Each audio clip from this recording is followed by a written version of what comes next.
Hi, I'm Karen. This video is about how to respond to a request for information, or RFI, from iPart in Tessa. This video is intended for all Tessa users, whether you're applying for product acceptance, or applying for an accreditation or amendment to an existing accreditation, or submitting your annual scheme liability. So what happens if I receive an email notification from iPart asking me to respond to an RFI request? In the next few minutes, I will impersonate a Tessa user. I will review the case details and I will respond to an RFI. After a case has been submitted in Tessa and iPart need more information, you will receive an RFI notification, which will look something like this. You can click on the link on your email notification, which will bring you to your case form. Or you can scroll down to the bottom right-hand section of the Tessa landing page, and you can see my organization's RFIs. You will see the latest 5 which are awaiting your response. If there are more than 5, you can click on the next button to show you the other RFIs. You can click Previous to go back.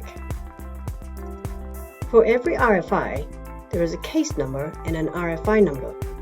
If I click on the case number, that will show me my case details. I can see a snapshot of the variables selected for this case, and if I scroll to the related tables at the bottom, I can see that there is an RFI attached to this case. For now, let's go back to the landing page. This time, let's click on the RFI number. Please note that any contacts in your organization who have a login to Tessa can respond to the RFI.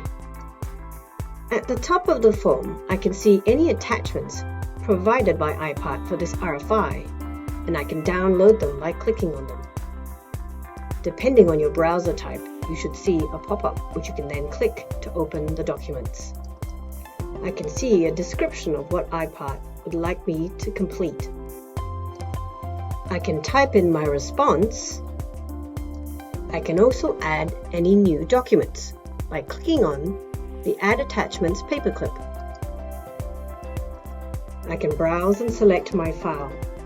I can add one file at a time, or by holding down the Shift key, I can select multiple documents and then I click Open.